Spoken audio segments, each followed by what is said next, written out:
올해 작년 대비 대충 3배 정도 매출 성장하는 종목이군요. 상반기 실적도 너무 좋았고요. 다가오는 3분기 실적도 너무 좋을 것으로 전망되며 하반기 역시 훌륭한 성장을 증명할 것으로 전혀 의심하지 않고 있습니다. 그렇게 내년 다소 둔화되는 성장세를 거쳐 2024년 이후부터는 다시 성장 각도가 가팔라지기 때문에 올해뿐만 아니라 내년까지도 처참한 자리에서 물량을 잘 늘려간다면 인생이 바뀔 수 있습니다. 인생 떡상이 가능한 종목이 깊은 조정을 받고 있습니다. 말 길게 안 하겠습니다. 멤버십 가입을 눌러주세요. 안녕하세요. 김떡상입니다. 지난 영상을 통해 간단한 시황 분석과 함께 세력들이 집중 매수하는 종목들을 살펴봤고요. 이번 영상은 반대로 세력들이 집중 패대기 치는 종목을 살펴볼 겁니다. 개인 투자자들이 선호하는 종목도 있기 때문에 오늘 영상도 지난 영상 못지않게 중요할 것으로 생각됩니다. 5종목이나 봐야 하니 빠르게 시작하겠습니다.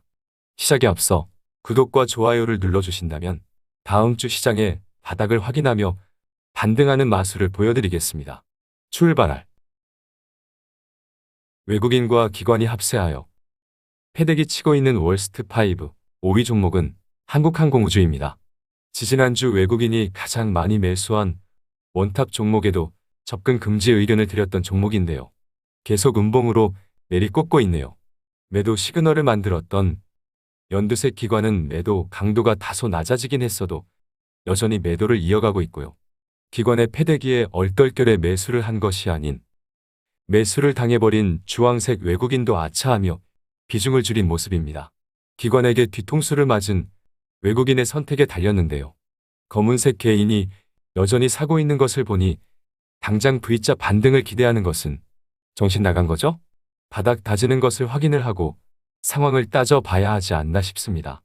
최근에 증권가에서 하나같이 목표가를 올리는 매수 보고서를 쏟아내는 타이밍에 맞춰 기관의 패대기가 나왔기 때문에 전형적인 작전 아닌가요? 어떻게 보유한 물량을 이렇게 한 번에 다 팔 수가 있죠? 다시 봐도 딱히 악재가 없는 상황에서 이런 것을 본 적이 있나 싶을 지경입니다. 더 볼 거 없죠? 일단 바닥 다지는 것이 확인이 되어야 상황을 따져 볼 수 있을 것 같습니다. 아직은 그냥 구경만 하자는 의견입니다. 차라리 전쟁이 끝나고 추가 하락이 나올 때 상황을 따져보는 것이 좋을 것 같습니다.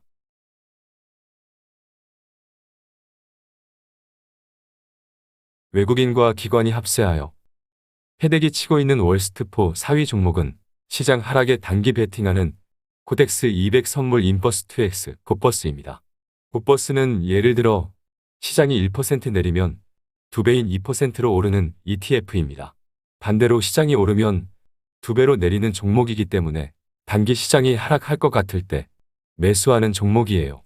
하지만 기관과 외국인은 단기 시장 흐름을 하방으로 보지는 않는 모양이죠. 워낙에 단기성 종목이기 때문에 크게 신뢰할 수는 없어도 단기적으로 세력들의 심리를 추정해 볼 수 있습니다.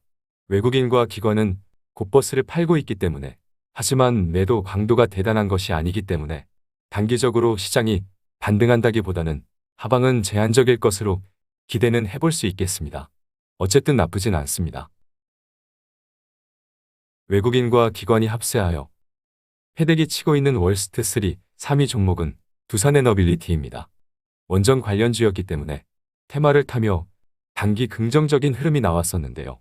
최대 주주인 두산이 블록들을 하며 보유 지분의 일부를 현금화를 하며 시장이 악재로 받아들인 모양입니다. 우리 시장의 진짜 세력, 주황색 외국인이 단단히 화가 난 모양입니다. 최대 주주의 매도를 용서하지 못하는 모양입니다. 외국인뿐만 아니라 기관 역시 매도에 동참하고 있고요. 검은색 개인은 상황 파악이 안 되는지 왜 이렇게 사는 거죠? 원전보다는 신재생 에너지 기업이 더 낫지 않나요? 더 볼 것이 없네요. 그냥 접근 금지 의견입니다.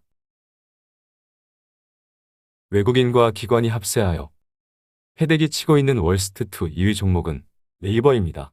주봉 차트입니다.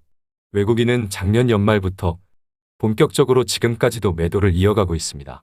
작년 내내 미국의 파월 의장은 일시적인 인플레 노래를 부르며 지금과 같은 공격적인 긴축은 상상도 못하게 만들었었는데요.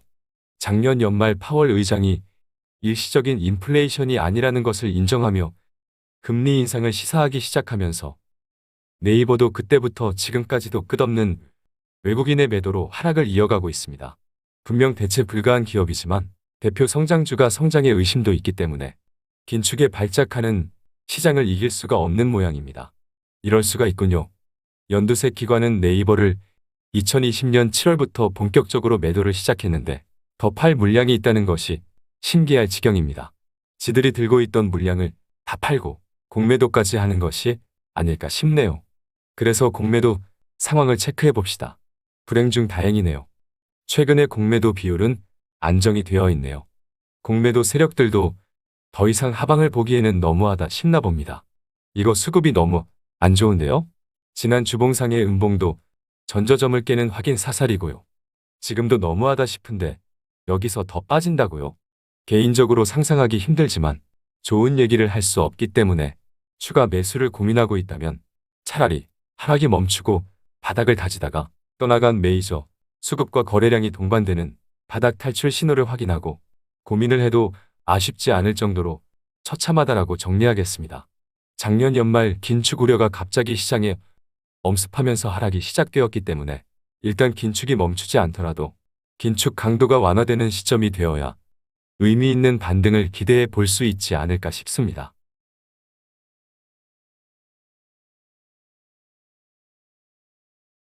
마지막으로 외국인과 기관이 합세하여 해대기 치고 있는 1위 종목은 바로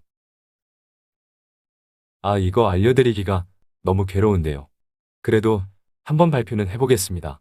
대한민국의 투자자라면 웬만하면 다 들고 있는 국민 주식 삼성전자입니다. 주봉 차트를 봅시다. 대한민국 국민들이 아직도 이렇게 사고 있으니 정말 환장할 노릇입니다. 대충 보아하니 2019년 연말과 2020년 1월부터 지금까지 대한민국 국민들이 쉬지 않고 사고 있군요. 역시 국민 주식이 따로 없고요. 여전히 장기 투자자들의 대표 종목인 모양입니다. 돌아버리겠네요, 정말. 미안한데 이거 좋은 얘기를 할 상황이 아니네요. 삼성전자가 이럴 수 있나요? 누가 보면 적자 지속의 잡주인 줄 알겠습니다. 적당히 해야죠. 높은 환율의 수혜가 기대되는 대표 수출주임에도 자동차와는 달리 여전히 이러고 있다는 것은 업황이 그렇게 안 좋은 모양이죠? 반도체는 경기 민감주이기 때문에 일단 인플레이션이 더 잡혀야 하지 않을까 싶습니다. 그래서 지금 당장 강한 반등을 기대하는 것은 정신 나간 거죠? 이제는 뭐든 긍정적인 얘기를 하면 희망회로라고 쌍욕만 하니 보수적으로 냉정하게 1년 뒤엔 통화 정책의 변화와 업황과 경기 회복기에 돌입할 전망이 제시되고 있기 때문에 지금보다 최소 50% 이상 높은 주가에 있을 가능성이 있기 때문에 이왕 이렇게 장기 투자하고 있는 거 잘 버티고 뻐겨서 시장 색깔이 바뀌고 경기 회복기에 탈출하면 되지 않을까 싶습니다. 삼성전자의 핵심 산업이 되는 반도체는 성장 산업이기는 하지만 예측이 어려운 경기에 연동되는 업황의 사이클이 있고 중국이 따라오고 있기 때문에 더 이상 장기 투자보다는 다음 경기 회복 사이클에서 탈출해야겠습니다. 미국이 치포 반도체 동맹으로 중국을 따돌리는 것은 중국의 반도체 기술이 빠르게 성장하고 있다는 것을 인정하는 것이 아닐까 개인적으로 그렇게 해석하고 있습니다. 이렇게 최악의 시간을 보내는 종목들을 다 살펴봤고요. 한 주 동안 너무너무 고생하셨고요. 다음 주 미국의 FOMC 회의에서 자이언트 스텝 금리 인상 이후 마지막 자이언트 스텝 금리 인상이라는 기대감에 당장의 시장 분위기 회복을 기대해 보겠습니다. 그럼 이번 영상은 여기까지 하겠습니다. 평생 다시는 보지 못할 인플레이션과 긴축하는 시장 속에서도 포기를 모르는 여러분의 떡상을 오늘도 진심으로 기도하겠습니다. 꿈은 이루어진다. 화이팅!